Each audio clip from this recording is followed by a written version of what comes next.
نحمده ونصلي على رسوله الكريم أما بعد فأعوذ بالله من الشيطان الرجيم بسم الله الرحمن الرحيم قد سمع الله قول التي تجادلك في زوجها وتشتكي إلى الله والله يسمع تحاوركما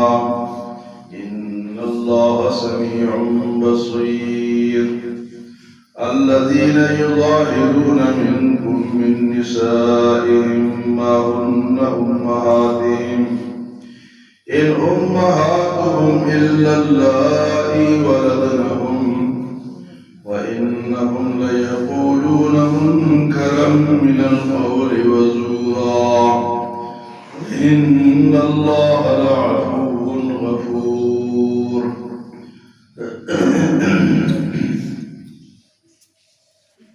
قد سمع اللہ پاک نے سن لی قول التی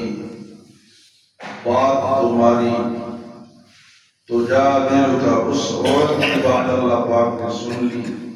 جو آپ سے جھگڑ رہی تھی اپنے خاوند کے بارے میں وتشتکی الی اللہ اور اللہ کے سامنے شکایت کر رہی ہے واللہ یسمع تحاورکم اللہ تعالیٰ تمہاری گفتگو سن رہا تھا ان اللہ سمیع علیم بے شک اللہ تعالیٰ سننے والا اور دیکھنے والا ہے میاں بیوی کا جو رشتہ ہے یہ بعد دفعہ ختم ہو جاتا ہے اگر کوئی خاوند بیوی کو طلاق دے دے تو تین طرح کے طلاقیں ہیں ایک سے رجوع ہو سکتا ہے ایک سے دوبارہ نکاح کرنا پڑتا ہے اور ایک سے بالکل مسئلہ ختم ہوتا ہے تین دفعہ اگر کسی نے طلاق دیے تو بیوی ہمیشہ کے لیے ختم ہو گئی اسی طرح خلا ہے بعض دفعہ بیوی خاوند سے خلا دیتی یہ بیوی کو اللہ نے حق دیا ہے کہ اگر کوئی خاوند ظالم ہے اور وہ خرچہ نہیں دیتا تو بیوی کو یہ اجازت ہے کہ وہ خلا دے دے وہ قاضی کے سامنے جج کے سامنے اپنا کیس پیش کرے گی اور اگر جج سمجھے کہ بات سچ ہے تو وہ ان میں اعلان بھی کرا دے اور تیسرا ایک مسئلہ جو ہے وہ ایلا کا ہے ایلا یہاں ایلا کا ذکر ہے تو ایلا کا مسئلہ جو ہے یہ عوام کی سمجھ میں نہیں ہے نہ کبھی ہم نے سنا ہے لیکن جاہلیت کے زمانے میں یہ طلاق بھی تھی لیکن اسلام نے اس کو ختم کر دیا لیکن ختم کرنے کے ساتھ ساتھ اس کی سزا بھی رکھی اور وہ کیا ہے کہ کوئی شخص اپنی بیوی کو کہہ دے کہ تو میری ماں کی پیٹھ کی طرح ہے میری ماں کی پیٹھ کی طرح ہے یا کسی خفیہ جگہ کا نام لے لے کہ تو میری ماں کی اس جگہ کی طرح ہے تو اس سے وہ بیوی جو ہے حرام تو نہیں ہوتی لیکن سزا اسے ملے اس کہنے سے اس کو سزا لیکن جاہلیت میں لوگ اس کو کیا سمجھتے تھے کہ طلاق ہو جاتی ہے اسلام سے پہلے اگر کوئی شخص اس طرح کہتا تو بیوی کو کیا ہو جاتا ہے طلاق اور دونوں الگ ہو جاتے تو اسی طرح حضور صلی اللہ علیہ وسلم کے سامنے یہ مسئلہ پیش آیا حضرت عبادہ ابن الصامت رضی اللہ تعالیٰ عنہ نے اپنی بیوی سے کہا انت کا زہر امی تو مجھ پر ایسی ہے جس طرح میری ماں کی پیٹھ اور ان کے بچے تھے وہ کافی بوڑھی خاتون تھی کافی عرصہ گزر چکا تھا، وہ تو سمجھ بیٹھی کہ مجھے طلاق ہو گئی، تو وہ یہ بات لے کے حضور صلی اللہ علیہ وسلم کے پاس آئے کہ عبادہ نے مجھے یہ کہا اور میں اب کیا کروں گی، میرے تو بچے ہیں، بچے کس طرح پڑھیں گے۔ تو یہ جھگڑا وہ حضور باتیں کر رہی تھی حضور صلی اللہ علیہ وسلم کے سامنے، اور اللہ کے سامنے فریاد کر رہی تھی کہ یا اللہ میرا کیا بنے گا، فلاں ہوگا، یہ ہوگا۔ تو اس کا ذکر، اس صورت کا نام ہی اللہ نے مجادلہ رکھ دیا، لڑائی، کہ آپ کے ساتھ وہ لڑ رہی، جھگڑ رہی اپنے خاوند کے بارے میں۔ تو اللہ نے یہ صورت نازل فرما دی اور اس میں اس مسئلے کی وضاحت اللہ پاک نے فرمائی۔ وَمَن قَدْ سَمِعَ اللَّهُ قَوْلَ الَّتِي تُجَادِلُكَ فِي زَوْجِهَا، اللہ نے اس عورت کی بات سن لی جو اپنے خاوند کے بارے میں آپ سے جھگڑ رہی ہے۔ کیا وَتَشْتَكِي إِلَى اللَّهِ، اور اللہ کے سامنے شکایت کر رہی ہے کہ یا اللہ میرا کیا بنے گا، کیا ہوگا، میرے بچے ہیں، میرا گھر خراب ہو گیا۔ تو اللہ پاک فرماتے ہیں وَاللَّهُ يَسْمَعُ تَحَاوُرَكُمَا، اللہ تمہاری وہ باتیں سن رہا تھا، سنتا تھا واللہ یسمع، اللہ کے سامنے کوئی چیز چھپی ہوئی تو نہیں۔ فرمایا ان اللہ سمیع علیم، سمیع بصیر، بے شک اللہ سننے والا اور دیکھنے والا ہے، جو بات بھی ہم کرتے ہیں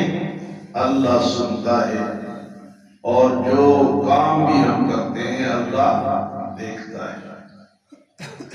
تو اللہ نے پھر یہ ابو حضور صلی اللہ علیہ وسلم کے سامنے اس نے مسئلہ پیش کیا۔ اب اس کے بارے میں اس سے پہلے کوئی حکم نہیں آیا تھا، یعنی حضور صلی اللہ علیہ وسلم بھی پریشان ہو گئے کہ اس کو میں کیا جواب دوں، کیونکہ شریعت جو ہے، شریعت یہ حضور نے نہیں بنائی، اللہ نے بنائی، حضور نے بتائی۔ اب یہ شرعی مسئلہ تھا، حضور فرماتے ہیں کہ اب میں اس کو کیا کروں، مسئلہ ہے نہیں میرے سامنے، اس لیے اللہ نے یہ مسئلہ نازل فرمایا، قرآن آیا۔ تو اللہ نے فرمایا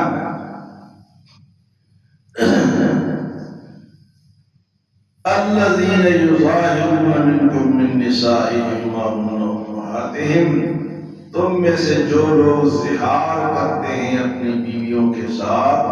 کہ تو میری ماں کے فلاں فلاں جگہ جیسی ہے، اس سے وہ تمہاری ماں نہیں بن جاتی، اس کہنے سے وہ تمہاری ماں نہیں بن جاتی۔ فرمایا کہ ان امہاتہم الا اللہ ولدنہم، مائیں وہی ہیں جنہوں نے تم کو جنا ہے، اس سے وہ ماں نہیں بنتی، ماں صرف وہ ہے جنہوں نے تم کو جنا ہے۔ ان امہاتہم الا اللہ ولدنہم،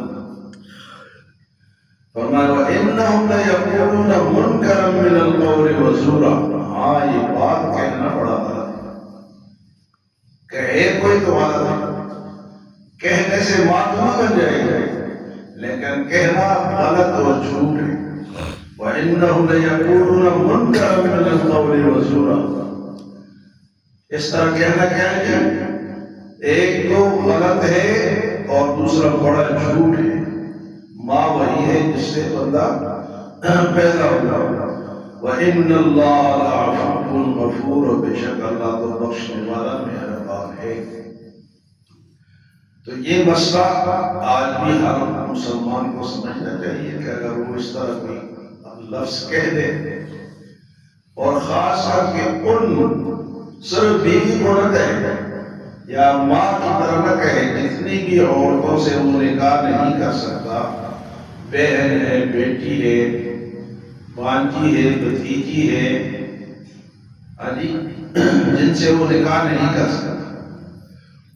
ان میں سے کسی کا بھی ذکر کر دے کہ تو میری بہن کی فلاں جگہ جیسی ہے، یا میری بیٹی کی فلاں جگہ جیسی ہے، یا میری ماں کی فلاں جگہ، ماں صرف کہہ، کوئی بھی خاتون جس سے شادی روا ہے اس کے کسی مستورہ جگہ، خفیہ جگہ کا نام دے کے کہے کہ تو اس جیسی ہے، تو وہ اس کو زہار کہتے ہیں. کیا کہتے ہیں؟ اس کا نام کیا ہے؟ زہار. تو اس سے وہ بیوی حرام تو نہیں ہو جائے گی، لیکن اس کے لیے اللہ پاک نے کفارہ رکھا ہے. اب کفارہ کیا ہے اس کا بیان آگے آ رہا ہے کہ بھئی اگر اس طرح کسی نے کہہ دیا تو اس کی جان اس طرح نہیں چھوٹے گی. کہہ دیا تو اب اس کو کفارہ دینا پڑے گا. کفارہ دے گا تو تب جا کے وہ بیوی اس کے لیے حلال ہوگی، ورنہ جب تک کفارہ ادا نہیں کرے گا تو وہ بیوی کو ہاتھ نہیں لگا سکتا. تو اس کو کہتے ہیں مسئلہ زہار. ایک تو مسئلہ طلاق ہے، ایک مسئلہ خلا ہے. خلا کے بارے میں یہ بات یاد رکھیں کہ آج کل خلا بہت ہو رہی ہے. ہر دوسری لڑکی عدالت پہنچی ہوتی ہے اور کہتی ہے کہ میں خلا دینا چاہتی ہوں. اب خلا جو ہے وہ حقیقی خلا، جو شرعی خلا ہے، وہ یہ ہے کہ جج جو ہے اس کے خاوند کو بلائے گا اور اس سے پوچھے گا، اگر خاوند کی غلطی ہے تو خلا دے گا، اگر خاوند کی غلطی ہے تو خلا نہیں دے گا. یہاں کیا ہوتا ہے کہ کیس جمع کر دیا، ایک مہینہ گزرا، خاوند بیچارے کو پتہ ہی نہیں ہے بیوی عدالت میں پہنچی. تو ایک مہینہ گزرا، 2 مہینے 3 کے بعد وہ جج اس کو کہتے ہیں کہ تو آزاد ہے. تو یہ وہ عورت یا وہ لڑکی آزاد نہیں ہے جب تک کہ اس کے خاوند کو بلایا نہ جائے اور اس سے پوچھا نہ جائے، اس پہ جرا ہو تو کیوں یہ ہونا مان رہی مارتا ہے، خرچہ نہیں دیتا، کوئی اور ہو جائے. آج کل تو کہتے میرے بوائے فرینڈ فلاں ہے اور میں نے شادی وہاں سے کر دی تو میں خلا لینا چاہتی. تو اس طرح خلا عدالت نہیں دے گی، اور اگر دے گی تو یہ خلا نہیں ہوگی. وہ اگر کہیں اور شادی کرے گی تو حرام کام کرے گی. اور آج کل یہ ہو رہا ہے، دڑا دڑا ہو رہا ہے. آج دوسرے لڑکی کے ہاتھ میں خلا ہے کہ میں نے خلا لے لی. اب خلا کس طرح لی کہ جج نے کسی کو بلائے تو شرعی جج جو قاضی ہوتا ہے تو قاضی کا کام ہے وہ خاوند کو بلائے، اور اگر وہ نہیں آتا تو پکڑ کے بائی فورس کو لے کر اس سے پوچھ یہاں خاوند بیچارے کو پتہ نہیں ہے، خلا لے کے آ گئی. یہ طلاق، یہ خلا نہیں ہوگی. یہ ساری زندگی کہیں اور نکاح کرے گی تو حرام کاری کرے گی.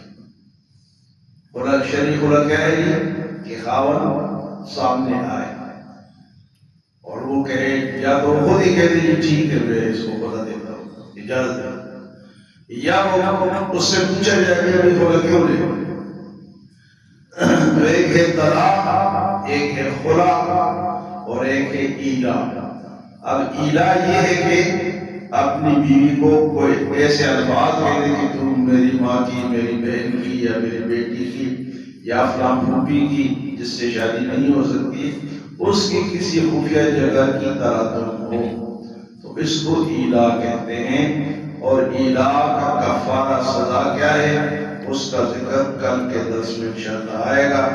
اللہ ہمیں شریعت کو سمجھنے کی توفیق